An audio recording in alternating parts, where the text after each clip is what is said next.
be sure to comment, subscribe, and click the notifications bell. 1, 2, 3. Hey, what's up guys, JD Venom here, part of Venom Nation Wrestling, and this is your Getting Over podcast for your wet and Hurricane Harvey inducing Friday.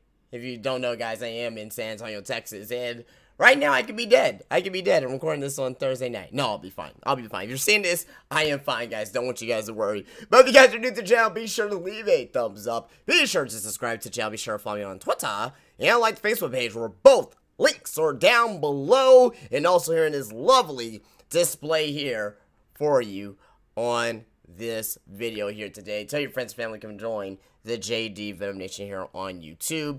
A lot of news to go over here today, guys. I do got some news stories here this week, and last week I did the SummerSlam and NXT TakeOver Brooklyn previews, and now we're back to the normal news this week. But this week I got news on an update on who is Kurt Angle could be working with at WrestleMania 34. Also, WWE reportedly decides on Raw main event for WrestleMania 34, and also a dream match before WrestleMania 34. We'll be going over that as well.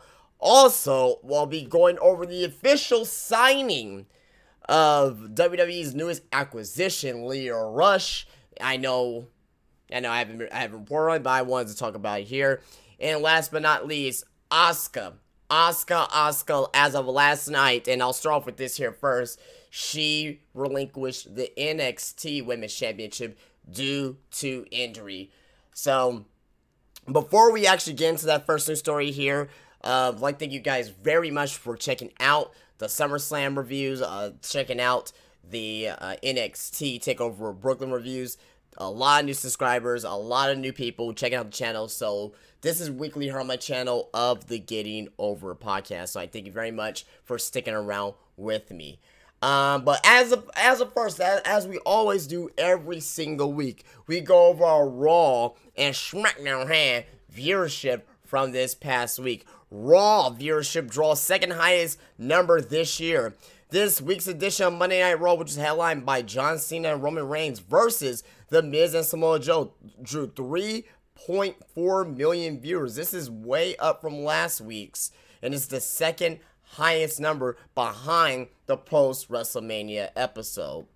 So, you know, the post-WrestleMania episodes and now the post-SummerSlam episodes are now going to be the two hottest Monday Night Raws of every year. Reason being is because the acquisitions from NXT. It's been seeming to me over the past couple years that you see NXT talent come in after WrestleMania and after SummerSlam. We didn't get anybody that came in from NXT on Raw, but we did get Bobby Roode on SmackDown, which was the only NXT talent. But with that being said, number went up over 200,000 viewers this week. Is that going to stay up with John Cena now being on Raw? I see it dipping. I can see it going back down to the 3.2 million viewers, or maybe 3.3. It depends on if they advertise anything in advance, anything that's going to be special for next week. Knowing Monday Night Raw and WWE, that's not going to be the case. But a boy could dream. A boy could dream that they will actually advertise something in advance for us to get our mouths wet, our mouths salving at the fact that we could get a match next week that can actually bring in more viewers.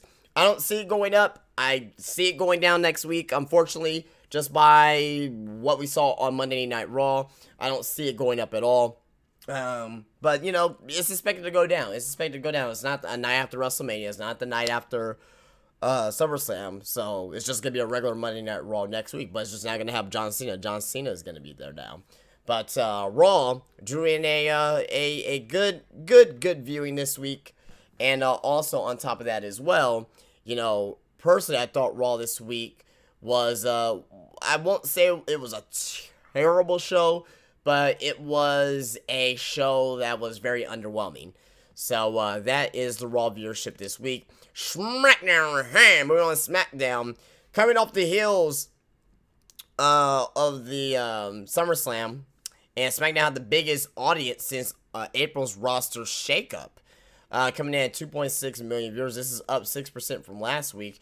It was a stronger than usual night for cable TV viewership, as despite that high number, SmackDown was the only 6 trailing news shows on CNN and Fox News. It was in the 18 to 49 demographic with a very strong .87 rating.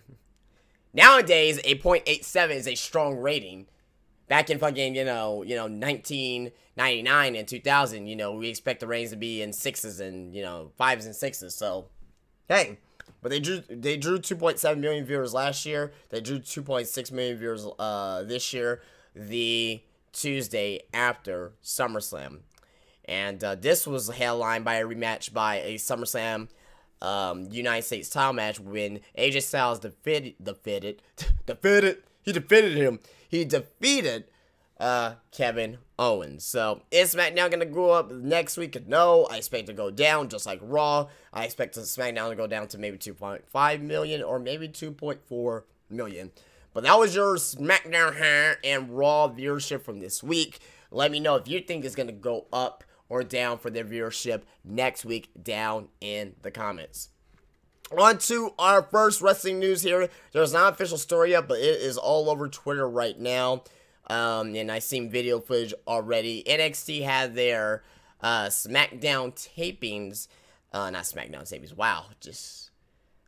I'm so tired, guys. I've been recording 6 days straight of wrestling content for you guys. I apologize.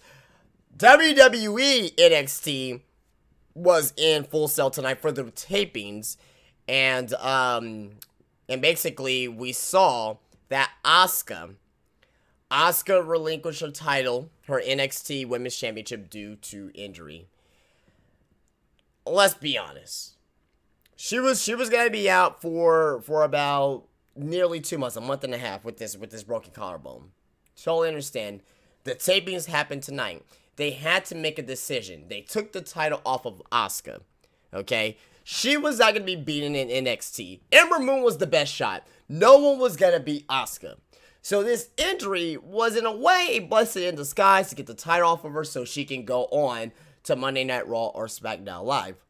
Hopefully SmackDown Live. But she got a send-off tonight. Everybody came out. All the women came out. Triple H was there, gave her flowers. As it's now tradition that they give pretty much the women roses if they're leaving NXT. Got a big send-off. It's all over Twitter. There's video footage of it. And yeah. I mean, it's just she's now gone. She's now gone from NXT. Where's she gonna show up at, you may say? I hope that she will end up showing in SmackDown. I think SmackDown will benefit from her more because you got Charlotte, you got Becky Lynch, you will have Asuka and Natalya and Naomi. That's a solid 5 women to be there on the roster. Rather than on Raw, you will have, let's just say Asuka. You'll have Nia Jax. You'll have Sasha Banks. You'll have Alexa Bliss. You'll have Emma. You'll have, unfortunately, Dana Botch. She's part of the fucking women's roster there. But I think that I won't say she'll get lost in the shuffle. I just think that some of those matchups we want to... Bayley, I'm forgetting about fucking Bayley. Also, Bayley as well. So, I think it would be too dominant for the women on Raw if they were to get Asuka. Like, that division will be... It'll be immensely a lot better just because Asuka's there. But, I truly think that you would get more balance if Asuka ends up on SmackDown. That's where I think she's going to end up at. And yeah, that's all I can really say. I believe she's gonna end up on SmackDown, and she's gonna go from there and hopefully feud against Charlotte at WrestleMania. We'll have to see when that time gets there. So let me know what you think about Asuka leaving NXT. It's been all over the news. She relinquishes the title officially by WWE NXT and the WWE page on Twitter. So, yeah, let me know what you think about that down in the comments. Alright, moving on to our next story here, guys. WWE reportedly decides on Raw main event for WrestleMania 34 and Dream Match before WrestleMania 34. This is coming from the Wrestling Observer News Radio by Dave Meltzer last night on the, this is actually 2 nights ago from the time that you're seeing this here. Last night on the Wrestling Observer Radio, Dave Meltzer reported that the current plan, once again, for Brock Lesnar to face Roman Reigns in the main event of WrestleMania 34. Okay, let's stop right there, okay? It's obvious. You know, if we get upset at this, why would we get upset at this? Now, I don't want Roman Reigns in another coronation main event. You know, I don't want him there. But it's obvious that he was going to be there. So why should I get upset that we're going to see another Roman Reigns main event? It's going to happen anyway. It's going to happen anyway. Now, I'm not saying, hey, give in to Roman Reigns and you should start liking Roman Reigns or anything like that. I'm not saying that at all. But we should already know that this is going to be the match. Now, anything can change before WrestleMania. We still got, let's see, we still got maybe a good 8 months out for WrestleMania. 7.5 months out for WrestleMania. You know what I mean? So, with that being said, you know, they're looking to do Roman and Brock. They want to do Roman and Brock and have Roman beat Brock clean. Then that's on the WWE. Okay? That's on the WWE. And,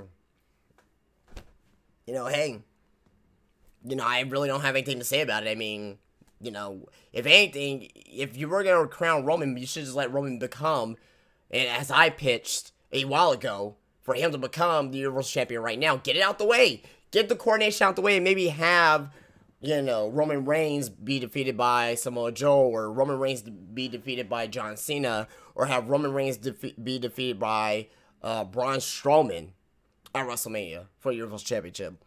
I could have went over well, but no, they want to go with Brock Lesnar to face off against Roman Reigns in the main event at another WrestleMania. Fuck me gently with a chainsaw, but fuck it. Let's just move on. Meltzer also went on to say that at one point, John Cena versus Roman Reigns had been rumored for WrestleMania after WWE briefly considering having Lesnar defend the WWE Universal Championship against Braun Strowman at SummerSlam. They also considered doing Lesnar versus Reigns at SummerSlam, but ultimately settled on doing the Fatal 4-Way, featuring Lesnar versus Reigns versus Strowman versus Samoa Joe. At that point, the scheduled WrestleMania main event reverted back to Lesnar and Reigns. It was noted that WWE started planting seeds for a Roman Reigns versus John Cena feud on Raw last night. That would suggest that the match between the two will be taking place sooner than WrestleMania. As for the Universal Championship, this goddamn page lets me scroll down. God, if you guys use WrestleZone, you guys will know what I'm talking about. This shit freezes up all the time. Let me bring that back up here. For freaking... But, I mean, on the note with John Cena, as I bring this back up, on the note with John Cena and Roman Reigns, I mean, you know, that's another WrestleMania match that should happen at WrestleMania, but they're gonna, but oh, they want to have this happen sooner rather than later, so, you know, this is just WWE. They really don't care about, you know, pay-per-view buy rates anymore. It's not about the buy rates, it's about subscription buys on the network itself, so... So wherever this could happen at, this could be a number one contender. For all we know, that this match could be a match that can happen at Fastlane or Elimination Chamber or whatever. Or maybe Royal, no, I don't see Royal Rumble because they'll both be in the Royal Rumble. Maybe Survivor Series? Maybe Survivor Series, I can see John Cena versus Roman Reigns. That's why I can possibly see. But brought the page back up. It says, as for the Universal Championship, Lesnar versus Strowman appears to be the biggest money match for Lesnar right now, and that the WWE is, and that is why WWE confirmed the match will headline WWE No Mercy next month. And at that point, if these actual, not really rumors, but if the speculations are true that Brock and Roman will be at WrestleMania, I'm thinking that Brock should stay the champion.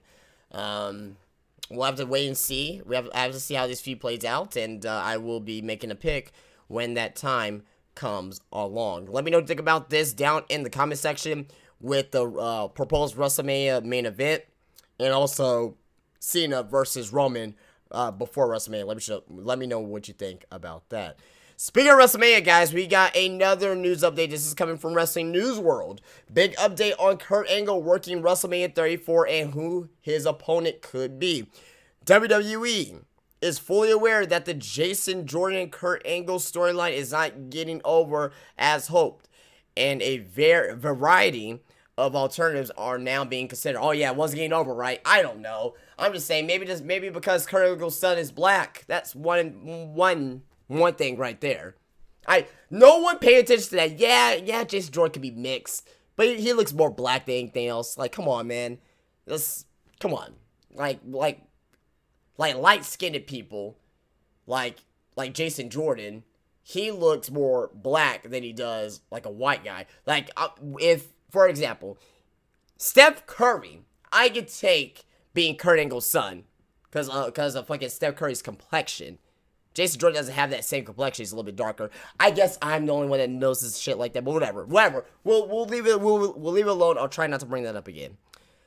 Most of the ideas Vince McMahon has considered the strongest revolve around it being revealed that Jordan tricked Angle into thinking he was his son, which everyone's been thinking about already. That's like an obvious thing. Angle has been trying to make the best of the story despite the weak crowd reactions, but prefers that it eventually come out that Jordan is not his son. While Angle hopes to wrestle sooner than WrestleMania 34, he is pushing for Jordan to be his WrestleMania 34 opponent, which has gained Angle favor in the company for being unselfish, as most wrestlers in his position would be pushing to face the biggest name possible at the event. Kurt Angle is already a big name. What? You know what I mean? Like, I will want to see Kurt Angle and Samoa Joe, Kurt Angle, AJ Styles. You know what I mean? I would love to see those types of matches, you know, in WWE, which was in TNA. But if Kurt Angle wants to put over a young talent, a young up-and-coming talent, let him do that, man. Let him do that. And, you know, Kurt Angle, despite him, I guess, wanting to work with another guy, he's still, like Kurt Angle gets the fact that, okay, I'm still fucking Kurt Angle. I can wrestle against fucking Jinder Mahal. I can wrestle against Tyson O'Neil at WrestleMania. I'm still fucking Kurt Angle. You know what I mean? So that's what I'm thinking on what he's thinking. He's still fucking Kurt Angle, and he can put over a younger guy in the process. Okay, so WrestleMania 34 is still far off, and Vince isn't in a rush to kill off the Angle and Jordan father-son relationship. But there is a realization and acceptance from the top down that the Angle isn't going to work out the way originally hoped. Well, that's because you don't make it a focal point on the fucking, you know, on the fucking show. You don't make this a fucking focal point. It's just been relegated to a fucking mid-card type of feel. It's being relegated to a mid-card type of feel, unfortunately. And, you know, this is something that doesn't end Raw.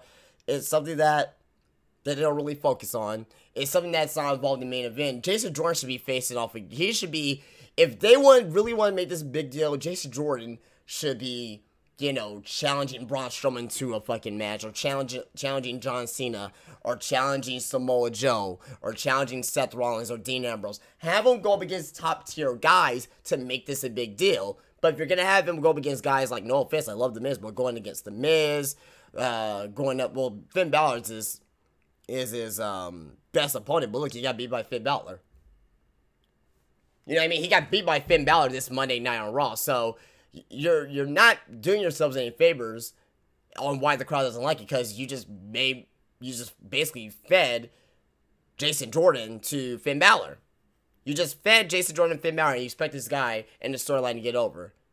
Have him beat opponents, have him be a string of opponents, and, you know, and eventually challenging, you know, bigger guys like a Braun Strowman. He's gonna get his ass kicked against Braun Strowman, but if he puts on a good outcome, if he puts on a good fight against Roman Reigns, if he puts on a good fight against John Cena, that will help him in the process, even though he lost.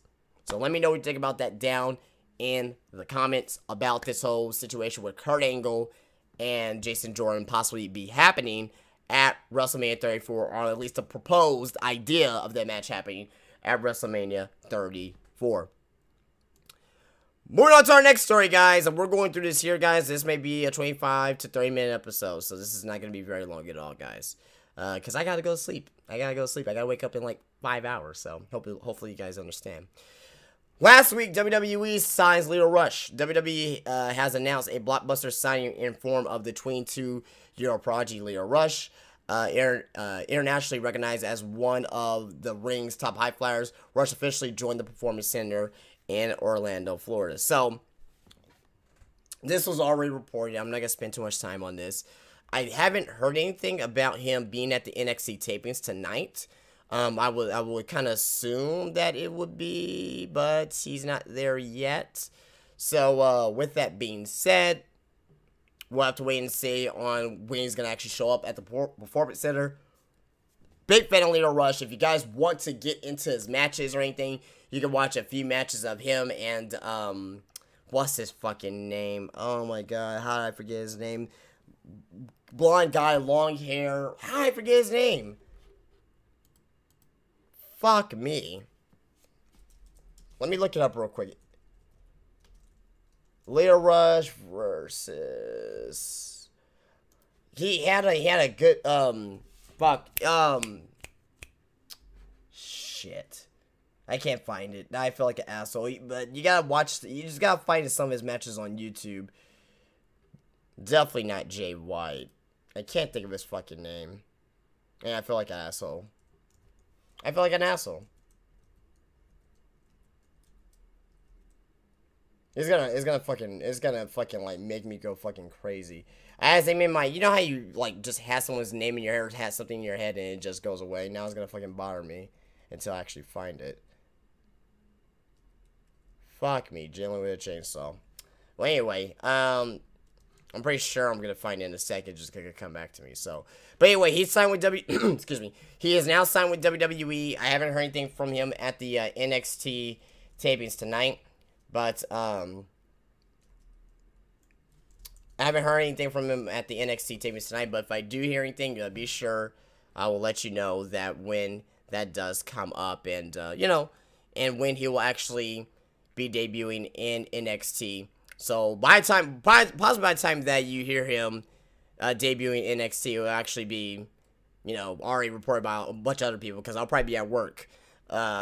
When that actually does happen. But anyway, being as it may, Leo Rush is a great talent. He's 22 years old. He is a project. I think he may, and you know, this could be a possibility that he may actually be involved with Adam Cole, Kyle O'Reilly, and Bobby Fish. So that'll be something that I think that will actually be pretty awesome as well to see.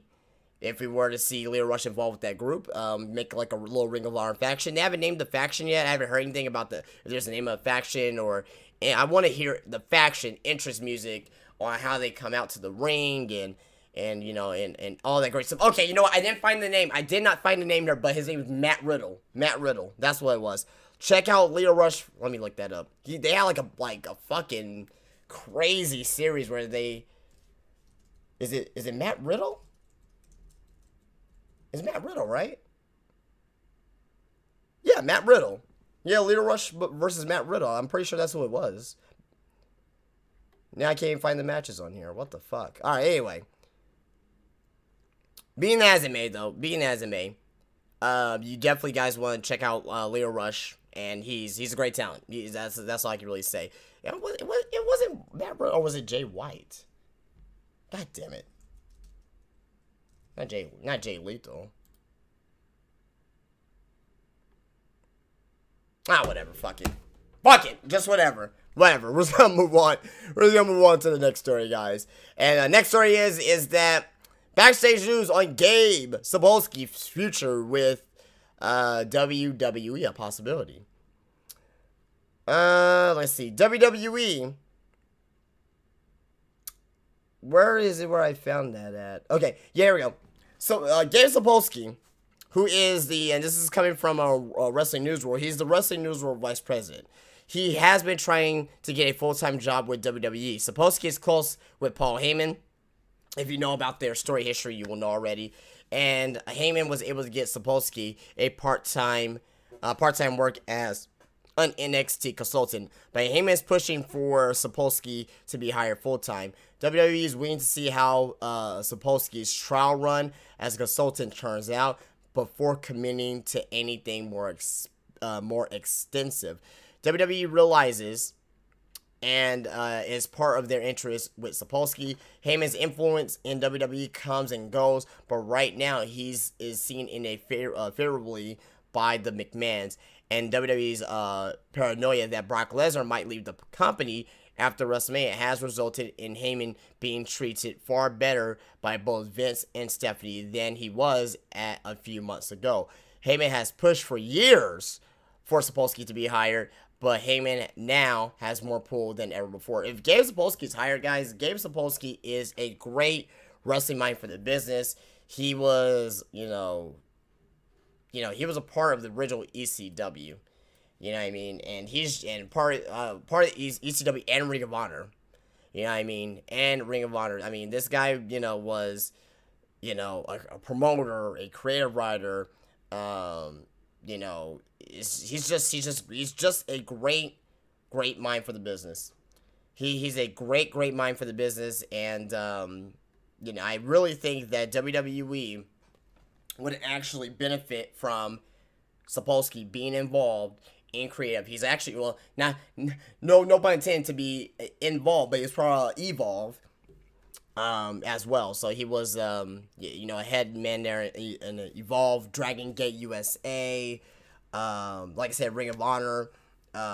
He was an employee at ECW and with the newsletter in 1993. So Gabe Sapolsky and Paul Heyman has a great relationship. He's been around since the ECW, since Ring of Honor. He is a great mind for the business. I would love to see him in WWE with, just minds like that you need in WWE, and hopefully he'll come into WWE sooner rather than later. But that was our news this week, guys. That is our news. We're going to get into our boy and Bay of the Week for this weekend. This Week in Wrestling. That will be our episode here for this fun-filled, awkward at times episode of the Getting Over podcast. So,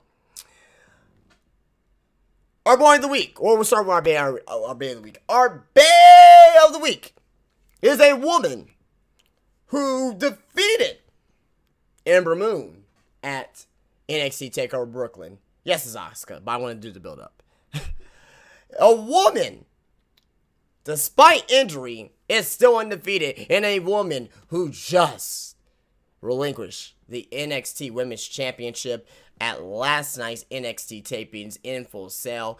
Where's she going to go from here? Hopefully SmackDown. It is Asuka. Asuka is my Bay of the Week, and, she is, she's fucking awesome. She's fucking awesome. So, Asuka is my Bay of the Week.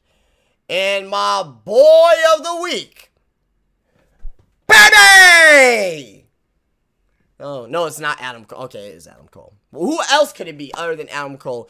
This guy debuted. We knew he signed with WWE. He got signed with WWE, around this time last week, which speculation just went, it's gonna be at NXT TakeOver Brooklyn. We didn't know for sure. He showed up. We popped. We fucking got crazy.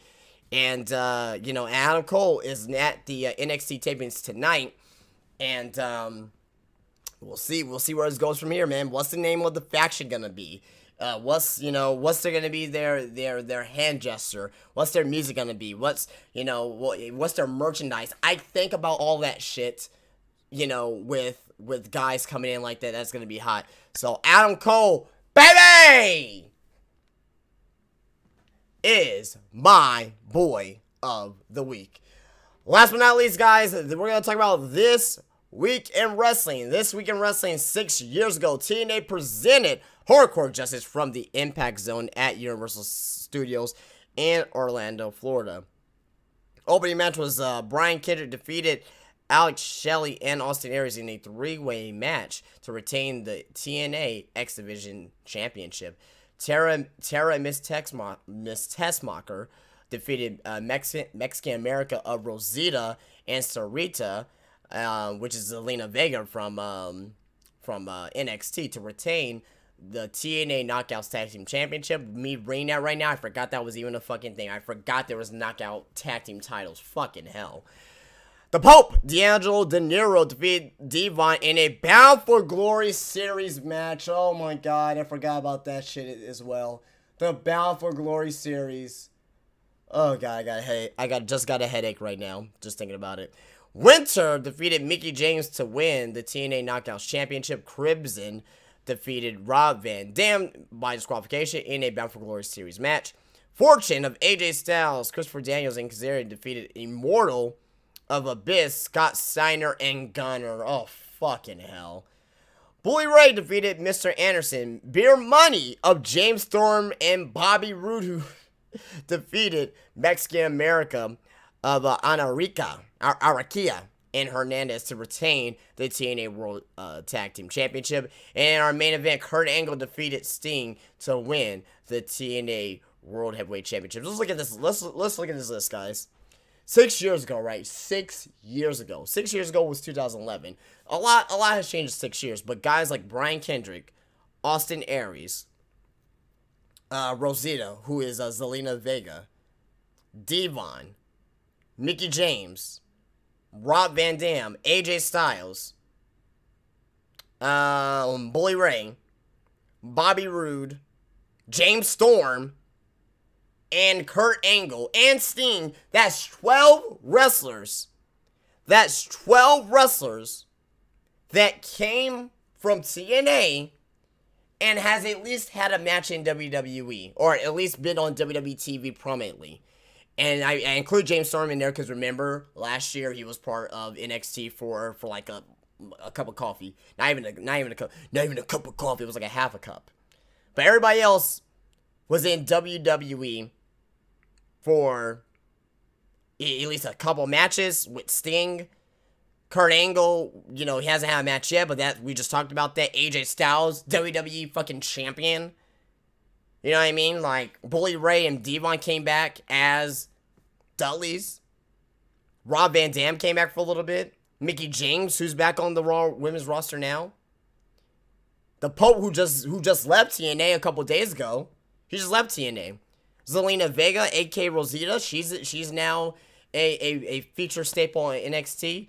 Brian Kendrick, former Cruiserweight champion, and Austin Aries came into WWE under NXT, went to 205 Live, and now he's gone from the company. A lot has changed. And Bobby Roode! How can I forget about Glorious? The Glorious one, who just debuted on SmackDown this fucking past Tuesday. 6 years ago, guys. Fucking unbelievable. Well, that was your This Week in Wrestling, guys, and that was the Getting Over podcast, guys. I really do appreciate you guys staying with me here today. I said, oh, let's go do 30 minutes. We went to about 33 minutes today, guys. So, that is it. If you guys did like this here, be sure to leave me a thumbs up on the way out. Be sure to subscribe to the channel here on YouTube. Be sure to follow me on Twitter and like the Facebook page, where both links are down below. And you guys have a very safe and dry Friday. I will see you guys later. Peace out.